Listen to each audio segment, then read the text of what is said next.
Hello, and welcome to this online training webinar, The Importance of Documentation for Foster Parents.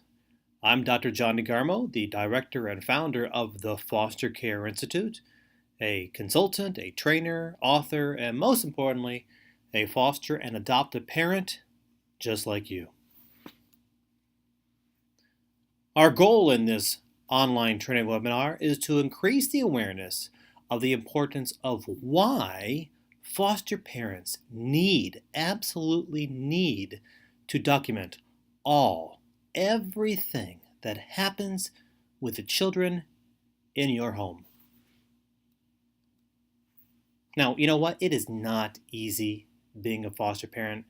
If you have listened to some of my other webinars, or if you have read some of my books, or if you have read some of my articles, or even been in some of my own training seminars I've conducted across the nation and across the globe, then you know that I have felt it is challenging being a foster parent. It is the hardest thing I have ever done.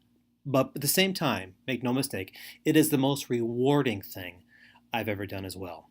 I often tell people foster parenting is the hardest job I've done. I can never imagine a more difficult position, a more difficult job, if you will, than that of being a foster parent. No one truly understands a foster parent like another foster parent. I was just speaking with somebody from a foster parent agency today from Iowa and Idaho, two different states, and I was telling them that, at the end of the day, when it's 11 o'clock at night and you have the laundry to do and the cleaning up the kitchen and getting ready for the next day, and you've got a screaming child or a child that's full of trauma or experiencing anxiety, a child that missed a visitation, whatever it may be, that's when it's really hard being a foster parent. And so many people don't appreciate or understand that. It is not easy being a foster parent. You are bound to have challenges from time to time. Indeed, I would say you're bound to have challenges pretty much all the time. I'm sure if you're a foster parent, you can certainly agree with me when I say that being a foster parent is certainly an adventure that is never boring. Years ago, when my wife and I moved back from Australia to the United States, we found a place in Georgia. We found our first home in the United States. Cute, quaint little home out in the woods in a very, very nice established neighborhood, a retirement community. And it was a beautiful place in that there was no homes around us, and my wife and I really enjoyed that solitude. Well, the neighborhood that we lived in lost their covenants, so to speak. And within 6 months of them losing their covenants, 4 homes were built on our street. And suddenly we were surrounded. During that 6 months, 3 of those 4 homes, after being built, foreclosed. And afterwards, the value of our house dropped by $30,000. And I quickly learned the 3 most important words that realtors cite: location, location, location. My wife and I were suddenly in an environment where the location was not so good for our lifestyle, for the value of our home. And we quickly realized we needed to move. We needed to find a different location. Well, I often tell foster parents that perhaps the 3 most important words they can use every day in their life is documentation, documentation, documentation. You have to learn how to document all that transpires as a foster parent if you want to protect yourself and the children in your home. Now, as a foster parent, we need to learn to expect the unexpected. To be sure, a life of a foster parent is a life of adventure. It is a life of surprises. You never really know what you're going to get when a child comes into your home. I often tell people that foster parenting, each child is like a snowflake. I grew up in the state of Michigan, and I learned quickly at a young age that no 2 snowflakes were alike. Well, no 2 children are alike, and no 2 placements are alike as well. Every single time you get a child placed in your home, it is going to be different than the one previous, or different than any other placement you've had, because each child brings with them different life styles, different challenges, different expectations, whatever it may be. It is a life of constant, unexpected challenges. One of the challenges that my wife and I have faced as foster parents during our 15-year plus experience as foster parents, with over 50 children coming in our home, we have had the unexpected difficulty, if you will, of having two sets of false accusations made against us. You can read about those accusations in some of my books. But I talk to foster parents across the nation, and I often hear the same thing, that they have had false accusations made against them, sometimes by the birth parents of the child, and sometimes by the child themselves. Therefore, documentation is an important tool to protect yourself as a foster parent against the possibilities of a false accusation happening to you. Now, you may never have an accusation made against you, and if you have not, wonderful, that is fantastic. But you need to be prepared for that possibility. And one of the tools you can help to have to prepare yourself is to document. So you may ask yourself, Dr. John, what do I document? Well, documentation does not mean just recording and reporting on the negative experiences of the child. Oh no. Many times people think when they hear the word documentation, they automatically think, I need to record those things that the child did that they said wrong or they did wrong. No. Documentation for a foster parent means including everything that happens in your house. Not only the negative experiences, but the positive experiences, those positive events, those positive occurrences that happen on a day-to-day basis, those need to be reported and documented as well. So what to document? Well, some of the successes that you should be documenting as a foster child are this. I remember we had a child come to our home, and she was 4 years of age, and she could not speak a single word. She just grunted and pointed to an object and then pointed to her mouth. We also had another 4-year-old boy that had all of his teeth rotted out. You can imagine these two children, these two 4-year-olds, had no understanding of a healthy diet. My wife, as you may know, is a doctor of nutrition. We're all about naturopathic and organic foods. And you may have read in some of my books or listened to some of my training seminars and conferences that is not always the most positive experience for me, because I am not a naturopathic junkie, as my wife calls it. I am more of a junk food junkie. Nevertheless, when these children came to our house, they did not understand a healthy diet. They were not familiar with it. It was something completely foreign to them. So we documented when they began to eat healthy, because we wanted to show the child's health was turning around for the better. So we would document when they started eating healthy, when they would start eating the broccoli placed in front of them, or they would start drinking the glass of water or 100% organic juice we placed in front of them. You need to document any time a child acts in a positive manner.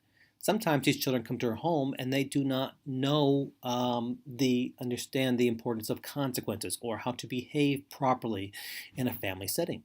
In fact, I have one child who asked me, why do you have family rules? So when a child begins to act positive, one that may have been acting negatively, when they begin to turn that around, act positive in your home, document that. What did they do? How did they respond? What was the date that happened? When they began to act kinder towards your family or towards yourself or towards their own siblings or towards a pet or a teacher, whatever it may be, when they begin to act kinder to somebody, write down the date, write down the time, write down the location, write that down. When their negative behavior began to decrease, document that. When they learn how to handle difficult situations in a positive way, absolutely, that is something that you should document. Write down where it happened, when it happened, and how it happened. There are many forms on how you can document. You might be like my wife, and maybe you like to write in a journal in the evening.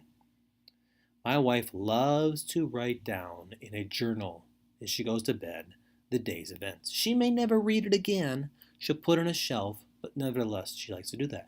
Some people will document and using a diary. Some might use a notebook. I like to use a computer or a laptop. Today's people may want to use a tablet. There may be those people who want to use a behavioral chart or maybe even a calendar format. There are many ways that you can document when you're a foster parent. Now there are some things that allow you to record. You want to document things that allow you to record information and details of the child's behavior. You want to do so as their emotional status might change or the behavioral might change. You do want to document how they progress in school, how they progress in their academics or behavior. You want to document any type of medical issues they might have, any day-to-day events. These are things that you need to be documenting. And you can see that covers all gamuts of their life right there. Now, when you do document, you want to be careful that you do it in an observational style, just observing. You do so in a descriptive manner that is non-biased, non-emotional. When you're documenting and recording the events of the foster child, you do not want to include your opinions. You do not want to write how you felt when the child did this. You do not want to include your own biases. Well, I think he's doing better today. You don't want to write that. Oh, he made me so angry, or I'm so happy that he did this. No, that's not what you want to do. You simply want to write and record the child's progress and the events, again, in a non-biased and non-emotional fashion. Now, my wife is a very emotional person. I happen to be, unfortunately, a very opinionated person. And that's not something I brag about, but nevertheless, that is how I am. Those don't go in your documentation. You do not include your opinions and how you feel in your official documentation or your record of the child from foster care in your home. If you want to do that, then you do that in a separate journal, and that's wonderful. That's fantastic. If you listen to my seminar or my webinar on grief and loss, then you know that when a child leaves our home, when my wife is experiencing those feelings of grief and loss, she will record that in a journal, a separate journal about how she feels when that child leaves. She's expressing her own grief. She's allowing herself to do so, and it helps in the healing process. This is not what you want in this type of documentation. Opinions and your feelings are fantastic. Express those. Please do so, but do that in a separate journal. So there's one of my favorite movies is The Sound of Music, and there's a great song in there that talks about when you begin at the beginning. That's what you do when a child arrives in your home. You begin documenting when the child arrives in your home. Write that in there, okay? Document the conversation you might have with the caseworker and the child. Document if the caseworker said the child's going to only be with you for a weekend. Document that. If the child is one of two siblings and you only have one or both, document that. Any type of the information that you feel is important from the conversation between the caseworker and you, go ahead and document that. Record that. Write that down. Write down how the child did the first few nights in your home. How did those first few nights go? Again, remember, you're not doing it with your emotions here. You don't say, well, I think he's doing good. It made me so sad when he did not sleep at night. No. Instead, write, he did not sleep at night. She did not sleep at night. She cried. Don't write, it broke my heart when I heard her crying at night. No. Instead, write down, she cried throughout the night. She was hungry in the morning and asked where breakfast was and was confused. She wet her bed. You're writing things like that down. Write down how the first few nights go in the home. When the child arrives in your home, how was he? What was his emotional state like? What was he wearing? What possessions did he have? Did he come with a plastic bag full of dirty clothing? Did he come with a suitcase full of clean clothing? Did he have some toys with him? Did he have some books? Did he have a book bag and school supplies? Did he have a jacket? Or did he have none of those? Whatever it may be, document that. We had a group of 5 siblings arrive in our home, and their clothes were stapled together. The only clothes they had on their back, stapled together. Did I document that? Absolutely. What I wrote down was this: the 5 children arrived wearing only the clothing on their back, no jackets. The shirts and pants were stapled together. That's what I wrote. Document that in an unbiased fashion. Write down his emotional state. Did he appear to be happy? Was he calm? Was he panicked? Was he crying? Was he afraid? Was he concerned? Was he full of anxiety? Was he screaming? Was he asleep? Document that. What kind of paperwork did the child come with? Document that. What were his eating habits like those first few days? Did he refuse to eat, or was he ravenous? Did he just consume everything in front of him, or was he a picky eater? Document that. Document his sleeping habits. Did he sleep through the night? Did he sleep very, very little? Was his sleep interrupted by waking up quite a bit? Document all of that. Document her progress and daily events in your home and with your family. Is she helping with some of the kitchen duties? Or is she helping feeding the animals, your pets you might have? Does she take the garbage out? Does she do homework? Does she read? Write about that. Document all that. How does she interact with your family? How does she interact with your own children? How does she interact with your friends? If you go to church, what type of interaction is there? Your own relatives when they come to visit, how does she react to them or interact with them? Do you have a dog or a cat or a hamster, whatever it may be? Do you have a pet? How does she interact with them? Document that. Again, if she helps around your home, document that. Does she do it grudgingly or cheerfully? What does she do? Does she take out the garbage? Does she feed the dog? Does she sweep the floor? Document that. Whenever she shows examples of positive behavior, go ahead and document that. Today, Sally was helpful around the house, and she did so with a helpful manner. She did so with a positive manner. Document any type of conversations you might have that she's thinking about her family, the challenges in school, or missing her birth mother, or afraid of whatever it may be. Document that. The day-to-day general living in your home, record that. Oh my goodness. Now, you know, as a foster parent, there are going to be appointments. Oh my goodness. Are there going to be? Well, you need to be writing it down.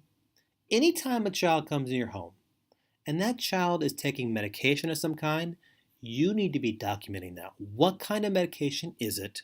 Who was it prescribed from or prescribed by? And how much and how often is the child taking that medicine? We had one 13-year-old boy come to our home. He was on 9 different psychotropic drugs, all prescribed to him by 9 different doctors. He was taking each of those pills once a day. Sometimes there were some pills he was taking twice a day. I documented all of that. When he gets sick, and he will get sick at some point, record that. How was it treated? Did you take him to the doctor? Or did you just give him some medicine? Or did he just spend the day at home sleeping? Or was it on the weekend he just stayed in bed? Whatever it may be, how was that illness, that sickness of his treated? Anytime you visit the doctor, anytime you have a type of a doctor appointment, you need to document that. Did he miss school? If he did, record that. What was the date? Why did he miss school? If the doctor gives you a doctor's note to give the teachers, make a copy of that and keep that in your documentation. Note and record any type of conversation you have with a doctor, or the doctor has with your child, or the doctor has with a caseworker, or the doctor has with a birth parent. You need to be recording that. And remember, you're not including your own opinions on that. You're doing so in a factual and non-biased fashion. You're recording everything that happens in that doctor's office. Now, other type of appointments you might have to, well, you know what? I had a 7-year-old girl who came to my house, and every week, I was visiting the school principal. One week she may have been standing up in in the classroom screaming and yelling at the teacher. Another time she may have been throwing books. Another time she may have been cursing at the teacher. Another time she may have been throwing a chair. I was at that school all the time.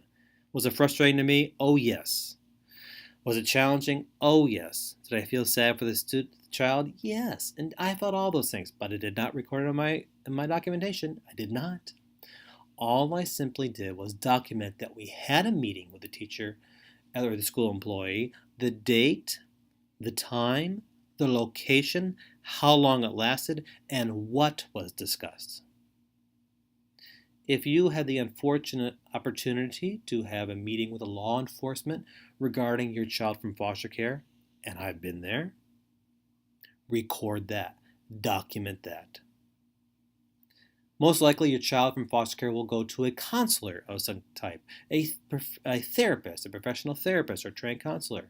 Yes, document all of that as well. When did they go? Who did they see? How long were they there? The date, the time, the location, and why they went. Don't write down that you think the child's doing better. I think she looks so much happier after that. I'm so happy for. No, no, no, no, no, no, no, no. Just document the facts. Just the facts, ma'am. Your child is most likely going to have visitations. Perhaps they're once a month. Perhaps they're once every other week. Perhaps they are once a week, maybe even more than that. I've had some children in my home who went only once a month. I've had other children who went twice a week. It's different for each child. And yes, you need to record every single time a visitation occurs. But when there's a visitation, you go beyond that. What I would encourage you to do is record how the child is feeling based upon your observation. Remember, you're observing here. Observe the child's emotional state before the visitation and after the visitation. Is a child excited? Is a child concerned? Is a child worried? Is a child anxious? Is a child scared before the visitation takes place? And how is a child afterwards? When the child arrives back home from the visitation, how is a child? Exhausted, tired, angry, frustrated, concerned, happy, elated, nonplussed, whatever it may be. Record the child's emotional state both prior, pre, and post visitation. Record the date, the time, and the location of the visitations. Is the visitation taking place at a child welfare agency or a foster care agency office? Is it taking place inside your home? Is it taking place in a school or a park, a therapist, an attorney's office, a church or faith-based building? Whatever it may be, record where it was at, when it was at, and the date. Who was at the visitation? Was it the birth mother, the birth father, the grandparents, siblings, cousins, aunts, uncles? Who was ever there? Document that. If you're not sure who it was, go ahead and ask your caseworker. That's okay. If you don't know, then write down you don't know who was there. If you're able to find out what happened during the visitation, write down what happened. The mother read a book to the child. They played. They built blocks. The child sang to the child sang a song to the birth parent. Whatever it may be, write down if you know what happened. Now, who was there? Who was monitoring or supervising that? Was it a trained staff member? Was it a volunteer? Record all of that. Now, you might have some suspicions after a visitation. You might suspect that all did not go well. I've had those suspicions myself. And those suspicions are normal. If you should have such suspicions, document that. If you suspect any kind of abuse, physical, emotional, mental, verbal abuse while visiting family, take before and after pictures of the child as another form of evidence and documentation. If a child should come home with a bruise or a scratch, take some pictures and keep that as evidence, because the accusation may come against you saying that you caused that bruise, you caused that scratch. You want to have evidence. If the child abuses himself in any way, at any time, in any fashion, You better document and call your caseworker immediately. And this includes if the child is threatening himself. If he threatens to hurt himself or to kill himself, you need to write down when, where, how, and then pick up that phone and call the caseworker and send an email as well. You must document this and you must report it in order to keep yourself safe. Sometimes you need to document yourself. Yeah, absolutely. Anytime you have contact with a birth family member, during a visitation, outside of a visitation, you bump into them at the grocery store, at a church, at a school function, the doctor's office, whatever it may be, document that. Record that.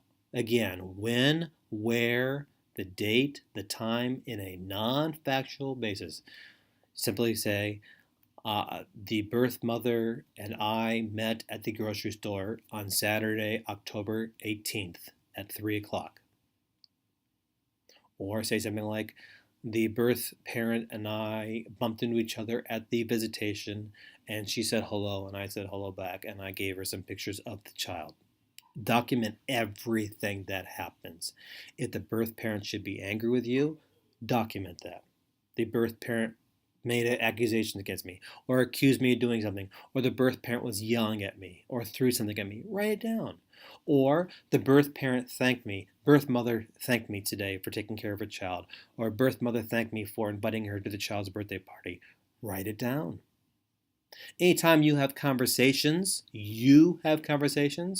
or meetings, or correspondence and emails or writings with your child's caseworker, or a CASA, a judge, or any other advocate, record that. Document it. Put it in writing. Now, kids are kids. They're going to get hurt. I've had over 50 children come through my home. I do not know how many times I have put a Band-Aid on a child. I don't know how many times I have tried to stop a bloody nose. We have bikes at our house. We have a driveway at our house. And we have children who have tried to learn how to ride a bike. And guess what? They fall down. They're kids. We've had children who have fallen down playing basketball, or they have fallen down running, trying to run, playing tag. It happens. It's normal. They're kids. It's okay when that happens. They're going to get hurt. And when they do, document it. Document any time the child should get that bloody nose, scraped chin, a bruise, or any kind of injury. You need to make sure that you write it down. How it happened. The child was jumping rope, fell down on the cement.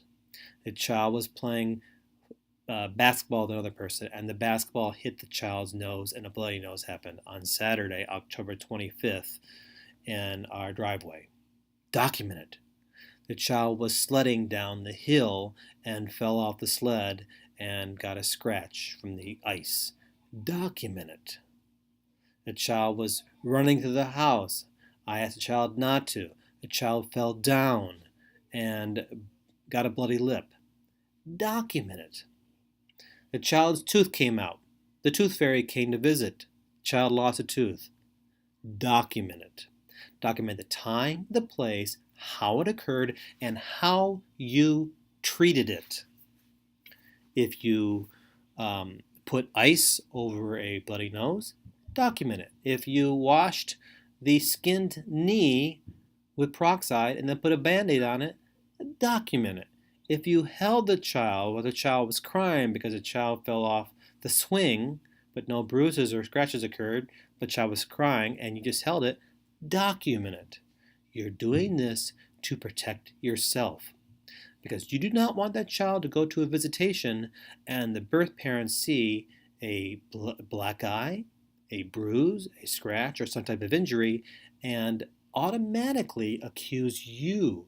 No, you already have it down in writing, you see, because you have been documenting and recording this as it happened.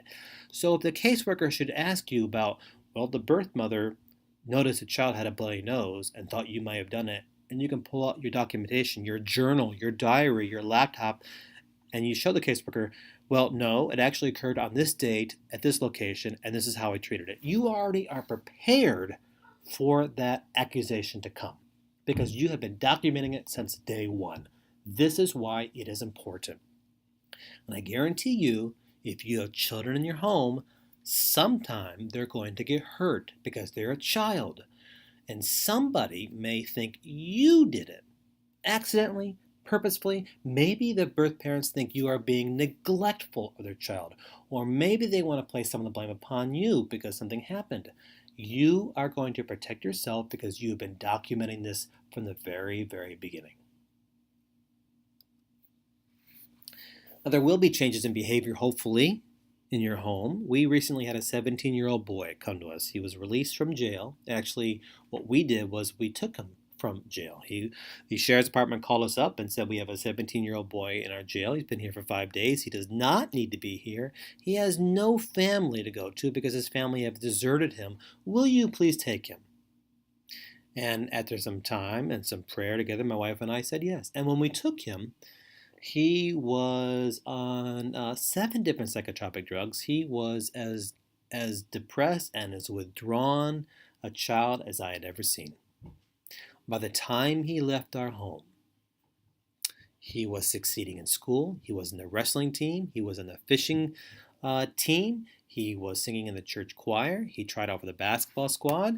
And he was going to college. And he had a remarkable turnaround in his behavior, and his emotional status. And you know what? We documented it every step of the way. Anytime he had a change of behavior, we were documenting it.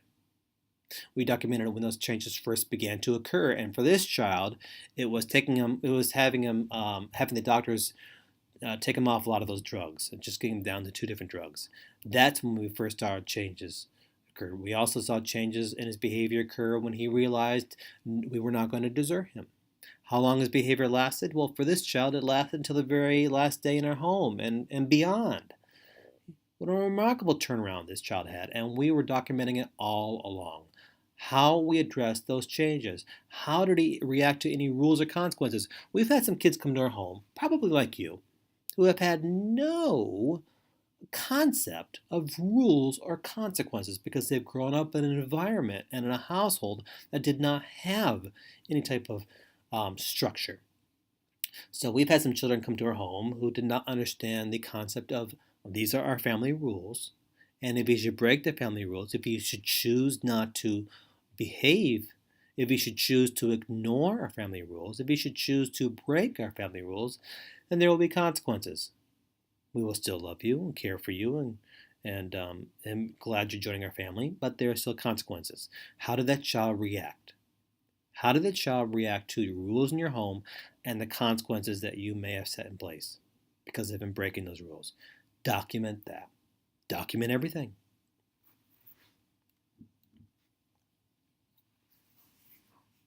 How is your child doing in school?